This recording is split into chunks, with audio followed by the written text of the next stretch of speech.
Permata zamrud dianggap bernilai tinggi karena warna hijaunya yang berkilauan. Zamrud telah menghiasi mahkota berpermata dan memperindah singgasana dari beberapa dinasti kerajaan yang tertua dalam sejarah. Seperti pada masa lalu, zamrud melambangkan kemakmuran dan kekuasaan.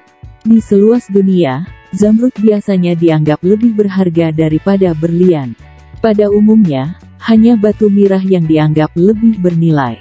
Namun, menurut pernyataan teknisi geologi Terry Ottaway, bila dibandingkan berdasarkan karat, zamrud berkualitas tertinggi merupakan permata termahal di dunia. Bergantung pada mutunya, harga sebutir zamrud sebesar genggaman Anda dan seberat 3 gram dapat mencapai $1 juta AS. Salah satu alasan mengapa zamrud bernilai adalah kelangkaannya. Zamrud adalah jenis kristal beril. Zamrud terbentuk dari kombinasi unsur-unsur yang umum dikenal yakni aluminium dan silikon, dengan unsur yang langka yakni berilium. Sejumlah kecil unsur sangat langka trace elemen, seperti kromium atau vanadium, memberikan warna hijau yang mengagumkan pada zamrud. Ditambang sejak zaman kuno selama ribuan tahun, hampir semua pasokan zamrud dunia berasal dari Mesir.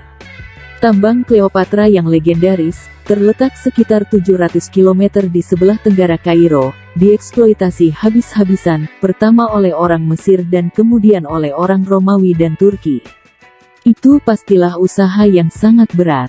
Sinar matahari yang menyengat di gurun pasir yang menimbulkan iritasi, serta lapisan tanah yang menempel di tambang-tambang bawah tanah, pastilah sangat menyulitkan para pekerja. Selain itu, semua pasokan harus dibawa oleh para kafilah dari Sungai Nil, perjalanan yang memakan waktu paling sedikit 1 minggu. Tidak soal adanya kesulitan yang sangat besar ini, tambang-tambang tersebut hampir tidak pernah berhenti beroperasi, sejak sekitar tahun 330 sebelum Masehi hingga 1237 Masehi. Pada zaman dahulu, orang sangat tergila-gila pada zamrud, karena keindahannya maupun karena dianggap memiliki kekuatan gaib yang dapat menyembuhkan. Zamrud digembar-gemborkan sebagai obat banyak jenis penyakit. Ada juga yang percaya bahwa zamrud dapat mempengaruhi kesuburan dan nafsu birahi pada wanita.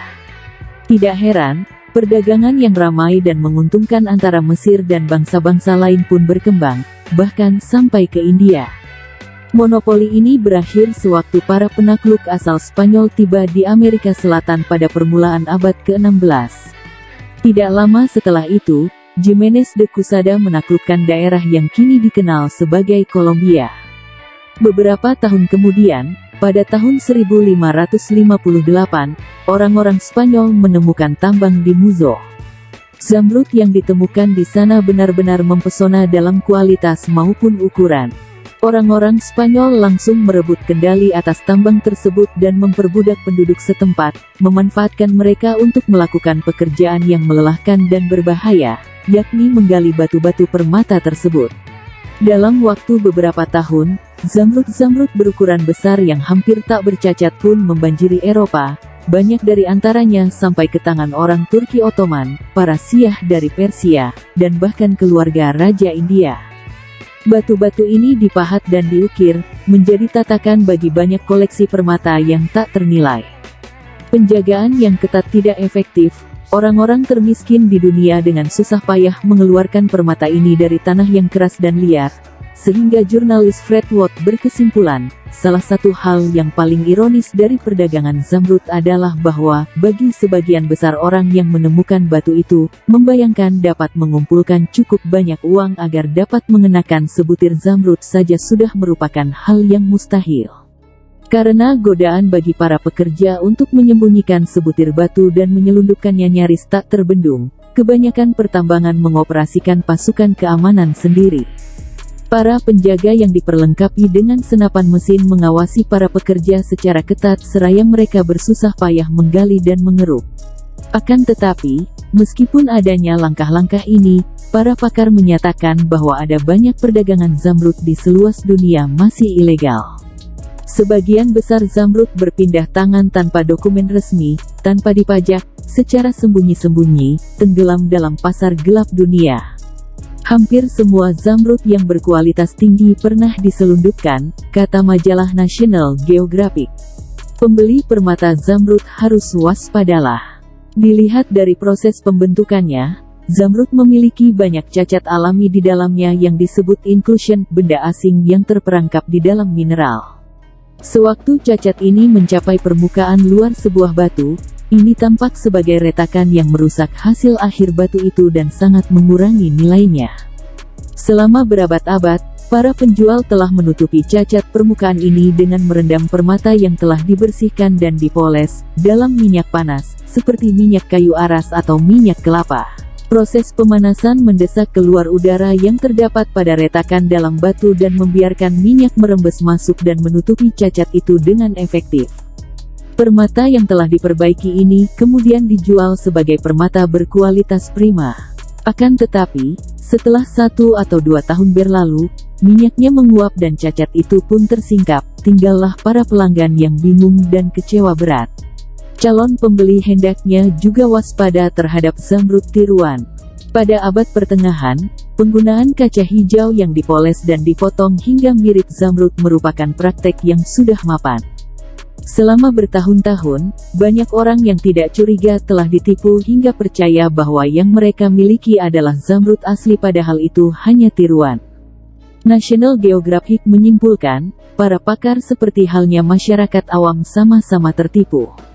Akan tetapi, telah tersedia pengujian yang memungkinkan ahli permata ternama untuk menjamin keaslian sebutir zamrud. Meskipun ketamakan manusia telah merusak citra zamrud dengan berbagai cara, bagaimanapun zamrud senantiasa indah, langka, dan bernilai tinggi. Zamrud senantiasa merupakan keajaiban ciptaan yang berharga dari Tuhan Yang Maha Kuasa. Karena sejarahnya yang panjang serta nilai estetikanya yang tinggi, tidak heran banyak orang yang sangat menyukai batu permata jenis ini. Ada 3 negara penghasil batu zamrud terbesar di dunia. 1. Zamrud Zambia. Zambia adalah negara penghasil zamrud yang paling besar kedua di dunia. Bahkan terdapat hampir 20% batu zamrud yang tersebar di dunia berasal dari pertambangan di negara ini. Zamrud Zambia memiliki karakteristik yang ditandai dengan warna hijau gelap dengan tekstur yang lebih tebal dibanding kebanyakan jenis zamrud lainnya di dunia. Serat yang terdapat di dalam permata ini juga berwarna hijau gelap. Walaupun demikian, jenis batu zamrud yang satu ini tetap bisa memancarkan cahaya hijau yang cukup terang. 2. Negara Kolombia. Zamrud Kolombia bisa disebut sebagai jenis batu zamrud yang paling terkenal di dunia. Bagaimana tidak, jika 20% zamrud di dunia berasal dari Zambia, maka Kolombia bahkan menghasilkan 50% pertambangan batu zamrud. Karakteristik batu zamrud Kolombia merupakan kebalikan dari zamrud Zambia. Zamrud yang satu ini memiliki warna hijau terang dengan serat di dalamnya yang juga memancarkan warna yang sama. Harganya juga cukup tinggi dibanding jenis zamrud lain. Per karatnya bisa dibanderol hingga puluhan juta rupiah untuk kualitas super. 3. Zamrud Brazil. Batu zamrud Brazil merupakan salah satu jenis zamrud yang paling populer. Cirinya ditandai dengan warna batu permata yang cukup netral, tidak segelap zamrud Zambia dan tidak seterang zamrud Kolombia. Untuk bagian serat di dalam zamrud Brazil, kamu juga akan menemukan warna dengan kontras yang berada di tengah-tengah antara zamrud Zambia dan zamrud Kolombia. Sejauh ini zamrud Kolombia masih menjadi zamrud dengan kualitas terbaik di dunia. Batu zamrud ini juga dijadikan sebagai simbol sebuah harapan. Batu zamrud dipercaya dapat membantu menyembuhkan suatu hubungan yang lagi ada permasalahan serta digunakan juga untuk kesehatan seseorang. Masyarakat India menganggap bahwa batu zamrud ini dapat membawa peruntungan nasib yang baik dan dapat mendatangkan kekayaan. Adapun suku Aztec dan Inca yang berada di Amerika Selatan menganggap bahwa batu zamrud ini sebagai batu suci yang dipergunakan untuk berbagai acara ritual khususnya.